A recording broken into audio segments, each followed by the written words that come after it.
সময়ত মই সভাপতি দায়িত্বত থাকোঁতে 42 লাখ হৈছিলে। আগন্তুক দিনত আমাৰ ইচ্ছা আছে 56 লাখ সদস্য কৰাৰ আমাৰ ইচ্ছা আছে।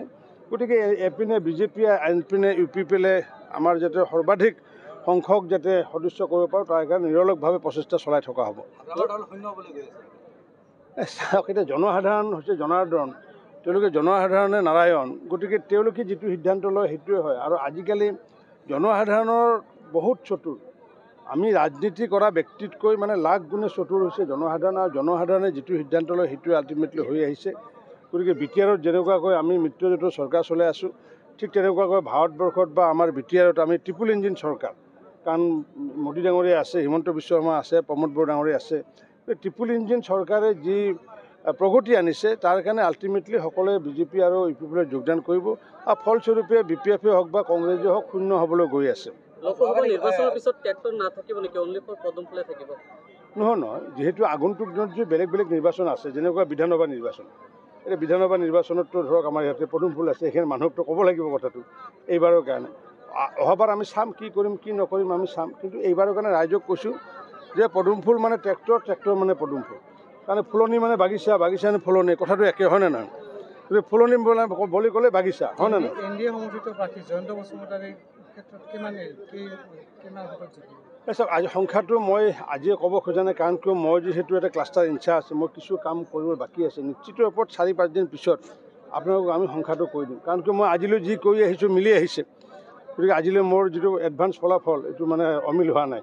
গতিকে কিছুদিন পিছত মই জনাম কিমান লাখ। গৌৰৱ গগৈয়ে কালি কৈছে যে দিছপুৰত যিসকল মন্ত্ৰী বিধায়ক তেওঁলোকে নেতাসকলে আছে, তেওঁলোকে ধনৰ পৰিমাণ বৃদ্ধি কৰিব বিচাৰিছে। আপোনাৰ প্ৰতিক্ৰিয়া কি হ'ব? যদি তেওঁলোকে সেইটো কৰিছে তেতিয়া তেওঁ দেউতাককে কোৱা হ'ল দেখোন। তেওঁ দেউতাকক কোৱা, কাৰণ তেওঁ দেউতাক দিছপুৰত নাছিল জানো? গতিকে দেউতাকক যদি তেওঁ তেনেকৈ যদি দেখিছে, মোৰতো ক'বলগীয়া একো নাই।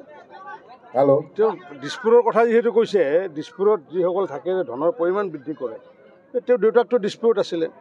কিন্তু তাততো মই ক'বলগীয়া একো নাই এতিয়া। আনপিনে ছাৰ মমতা বেনাৰ্জীয়ে কৈছে যে সাপকো বিশ্বাস কৰা ভাল, কিন্তু বিজেপি দলক ক'ৰ মমতা? ইয়াতে অসমত মমতাৰ প্ৰাসংগিকতা আছে নেকি? আমাৰ মমতা আছে, প্ৰতিটো মানুহৰ লগত মমতা আছে। অসমৰ প্ৰতিটো মানুহৰ লগত বিজেপিৰ মমতা আছে। সেই মমতাকে চিনি পাওঁ। আপোনালোক একবাৰ এই পশ্চিমবংগৰ মমতাৰ কথা কৈ আছে। আমাৰ মমতা মানে কি? আমাৰ আই মাতৃসকলৰ লগত মমতা, আমাৰ যি ৰাইজৰ লগত মমতা, সেই মমতা আমাৰ চিৰ বিৰাজমান হৈ থাকিব। কিন্তু সেই মমতা ইয়াতে এটাও নাই। ইয়াতে ঠিক আছে। বিজেপি দলত যোগদান কাৰ্যসূচী কি? আমাৰ চিৰাং জিলাৰ যি বিজনী সমষ্টিৰ অন্তৰ্গত যি আনন্দ বজাৰ, আৰু এই আনন্দ বজাৰত পূৰ্বতে 2000 চনত এজন শিক্ষকক গুলীয়াই হত্যা কৰা হৈছিলে। 2002 চনত 14জন মানুহক হত্যা কৰা হৈছিলে। তো এই আনন্দ বজাৰ নামটো যদিও আনন্দ বজাৰ আছিলে, কিন্তু নিৰানন্দৰে বাস কৰিছিলে। 2014 চনৰ পৰা মাননীয় দেশৰ প্ৰধানমন্ত্ৰী নৰেন্দ্ৰ মোদী ডাঙৰীয়াই প্ৰধানমন্ত্ৰী দায়িত্ব লোৱাৰ পিছত, আৰু তেতিয়া গৃহমন্ত্ৰী ৰাজনাথ সিং ডাঙৰীয়াই যি শান্তি প্ৰক্ৰিয়া আৰম্ভ কৰিলে, আৰু তাৰ পৰৱৰ্তী সময়ত মাননীয় প্ৰধানমন্ত্ৰী নৰেন্দ্ৰ মোদী ডাঙৰীয়াই হওক, গৃহমন্ত্ৰী অমিত শ্বাহ ডাঙৰীয়াই হওক, এইপিনে আমাৰ মুখ্যমন্ত্ৰী ডক্টৰ হিমন্ত বিশ্ব শৰ্মা ডাঙৰীয়াই হওক, বা আৰু এইপিনে আমাৰ প্ৰমোদ বড়ো ডাঙৰীয়াই হওক, তেওঁলোকে যি শান্তি প্ৰক্ৰিয়া আৰম্ভ কৰাৰ পিছত প্ৰগতিৰ কাম আৰম্ভ কৰিছে। আৰু সেইকাৰণে আজি সমূহ এই অঞ্চলৰ ৰাইজে, জাতি ধৰ্ম বৰ্ণ নিৰ্বিশেষে সকলো ৰাইজে, এই আনন্দ বজাৰ ৰাইজে আনন্দৰে আজি ভাৰতীয় জনতা পাৰ্টীত যোগদান কৰাৰ কাৰণে সকলোকে উষ্ণ আদৰণি জনাইছোঁ।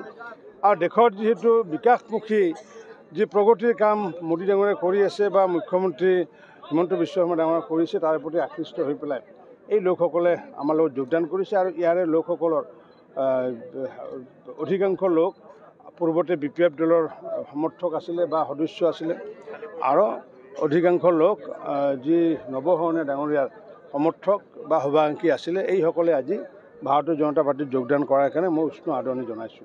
ইতিমধ্যে আজি সংবাদ মাধ্যমত ব্যাপক প্ৰচাৰ চলিছে যে ইউপিপিএল দলৰ ওপৰত চন্দ্ৰমোহনে যোগদান কৰিব, যিহেতু আপোনালোকৰ মিত্ৰজোঁটৰ দল।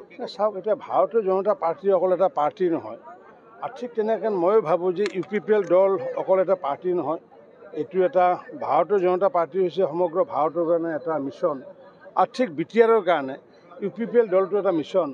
গতিকে আগন্তুক দিনত আজি যিসকলৰ নাম শুনিছোঁ বা ওলাইছে বা আপোনালোকে কৈছে, তেওঁলোকৰ লগতো আগন্তুক দিনতো বহু মানুহে যোগদান কৰিব।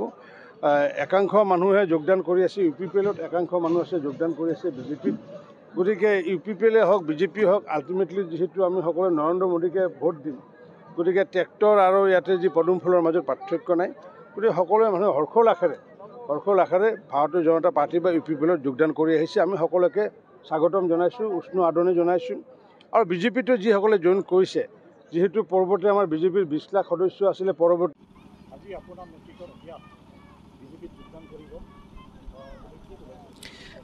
আজি আমাৰ আনন্দবজাৰ স্থিত আমাৰ বিজনী LSCৰ অন্তৰ্গত আমি এখন যোগদান কাৰ্যসূচী আমি লৈছোঁ। সেই যোগদানত আমাৰ মাননীয় কেবিনেট মন্ত্ৰী ৰঞ্জিত দাস ডাঙৰীয়া, আমাৰ EM গৌতম দাস ডাঙৰীয়া আমাৰ মাজত আহিব আৰু আমি 500 আমাৰ BPF আৰু GSPৰ কাৰ্যকৰ্তা আমাৰ মাজত যোগদান কৰিব। তেনে ক্ষেত্ৰত মই ভাবোঁ যে সেইদিনা আমাৰ বিজনী আমাৰ বিষ্ণুপুৰত হাগ্ৰামা মহিলাৰে যোগদান এটা মিটিং লৈছিলে আৰু সেই মিটিঙত যোগদান কাৰ্যসূচীত এই BPFৰ কেইজন মানুহে যোগদান কৰিছে। তো হয়তো কোনো দলৰ পৰা তেওঁ সেইদিনা যোগদান কৰা নাছিলে, কিন্তু আজি তেওঁক আমি এই মেছেজ দিব বিচাৰিছোঁ যে আমি 500 অকল 500ৰ 400 BPFৰ পৰা আমাৰ বিজেপিত যোগদান কৰিবলৈ আহিছিলে। আৰু আমি আজিৰ এই সভাখনত আমি বিশেষ 800 মানুহৰ টাৰ্গেট কৰিছোঁ যে যোগদান কৰা। আপুনি চাব যে আমি ডাঙৰ মিটিং কৰা নাই, অকল যিকেইজন আহিব গোটেই বিভিন্ন ৰাজনৈতিক দলৰ পৰা আহি আমাৰ মাজত জইন কৰি আছে। তেনে ক্ষেত্ৰত 400 অকল BPFৰে হ'ব আৰু বিভিন্ন ৰাজনৈতিক দলৰ আৰু 400 হ'ব। নিশ্চয়কৈ আমি এতিয়া BTR অঞ্চলটো BJPময় হ'ব। আমাৰ UPPL, BJP আৰু AJP আমি একেলগে যৌথভাৱে আমি কাম কৰি আছোঁ। আমাৰ প্ৰাৰ্থীজন জয়ন্ত বসুমতাৰী আছে, জয়ন্ত বসুমতাৰী NDAৰ প্ৰাৰ্থী হিচাপে আমি আটাইতকৈ 9টা সমষ্টিৰ ভিতৰত আটাইতকৈ বিজনী সমষ্টিত তেওঁলোকক বেছি ভোট প্ৰদান কৰি তেওঁ জয়যুক্ত কৰি আমাৰ এই অঞ্চলৰ সমস্যা সমাধান কৰাৰ কাৰণে দিল্লীলৈ পঠাম বুলি আমি মন স্থিৰ কৰিছোঁ। আৰু ৰাইজেও আমাৰ যেই চৰকাৰৰ কাম কাজৰ প্ৰতি সঁহাৰি জনাই আজি বিভিন্ন ৰাজনৈতিক দলে বিজেপিক যোগদান কৰিবলৈ তেওঁলোকে নিজে ওলাই আহিছে। এই কোকৰাঝাৰ লোকসভা সমষ্টিৰ অধিকাংশ মানুহ হীৰা হাৱনীয়াৰ লগত আছিলে। তেওঁ ভাবিছিলে যে হীৰা হাৱনীয়া যিহেতু সাংসদ, তেওঁ আমাক সাহাৰা দিব, বিপদৰ সময়ত আমাক সহায় কৰিব, আমাৰ গাঁৱলৈ আহিব, আমাৰ আনন্দ বজাৰত আহিব, মানুহৰ লগত কথা পাতিব, এনেকুৱা বিভিন্ন কথা ভাবি হীৰা হাৱনীয়া ডাঙৰীয়াক, নৱ হাৱনীয়া ডাঙৰীয়াক ভোট প্ৰদান কৰিছিলে বহু আশাৰে। কিন্তু সেই আশা ধূলিচ্ছাত কৰি তেখেতে কোনোদিন ৰাইজৰ লগত দেখা নিদিলে, অবৰণ নামত ভোট কালেকশ্যনৰ ব্যৱস্থা কৰিলে। আমি জানো যে বড়ো অবড়ো এই শব্দ আমাৰ কাৰণে প্ৰাসংগিক নহয়, অপ্ৰাসংগিক। বড়ো শব্দটো প্ৰাসংগিক, কিন্তু অবড়ো শব্দটো অপ্ৰাসংগিক এইকাৰণে আজি যদি অবড়ো সংগঠন কোনোবাই কৰে, কালি অবঙালী সংগঠন কৰিব, কালি অসমীয়া সংগঠন কৰিব, কালি অগোৰ্খা সংগঠন কৰিব। নিজৰ জাতীয় হত্যাৰ কাৰণে সকলোৱে সংগঠন কৰক, আমাৰ আপত্তি নাই। কোচ ৰাজবংশী সংগঠন, নাগযোগী সংগঠন, গোৰ্খা সংগঠন, বঙালী সংগঠন, যোনে যি কৰে কৰি থাকক জাতীয় হত্যাৰ নাম, এইটো ভাল কথা। কিন্তু তাৰে বিপৰীত নামটো অবঙালী সংগঠন, অকোচ ৰাজবংশী সংগঠন, অনাথ সংগঠন, এইবোৰ সংবিধানৰ প্ৰদত্ত শব্দ নহয়, এইবোৰ এটা অসাংবিধানিক শব্দ। আৰু সেই অসাংবিধানিক শব্দৰ জৰিয়তে ভোটৰ বাবেহে আপোনালোকৰ ওচৰত আহি পেলাই নৱ হাৱনীয়া ডাঙৰীয়াই বহু ধৰণৰ কথা মুখৰ ফুলজাৰি মাৰিছিলে যদিও পিছলৈ কি হ'ল, ভাৰতীয় জনতা পাৰ্টীৰ সাংগঠনিক স্থিতি বহু ভাল হ'ল। আৰু সেই ভাল হোৱাৰ ক্ষেত্ৰত মইতো ধন্যবাদ দিব লাগিব, আমাৰ হাগ্ৰামা মহিলাকে ধন্যবাদ দিব লাগিব। কাৰণ কিয় যে আমি যেতিয়া এটা LCL আছিল ধৰ্মনাৰায়ণ দাস থাকোঁতে তেতিয়া অসম চৰকাৰত আমাৰ মিত্ৰতা আছিল। আমাৰ মিত্ৰতা আছিল AGP, BJP আৰু BPFৰ মিত্ৰতা আছিল 2016 চনৰ চৰকাৰখনত।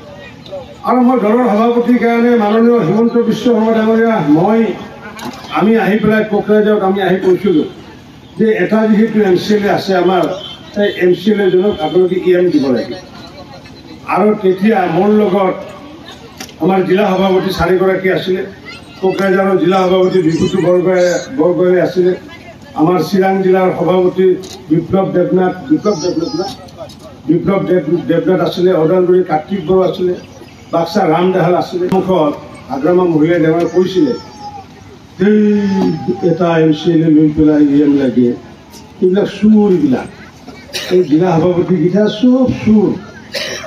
এনেকুৱা কৈ যেতিয়া জিলা সভাপতিকেইটাক যেতিয়া গালি পাৰিছিলে, আৰু তেতিয়া মই ক'লোঁ যে নহয় চাওক, যিহেতু অসম চৰকাৰৰ গুৰুত্বতা আছে, গতিকে আমাৰ যদি এইটো দিয়ে তেতিয়াহ'লে আপোনালোকৰ কাৰণে ভাল হ'ব আৰু আমাৰ খবৰ কাৰণে ভাল হ'ব। আৰু তেতিয়া মোক তেওঁ কৈছিলে, হেই আপোনাৰ সভাপতিৰ কথাত এটা মই EM দিম নেকি?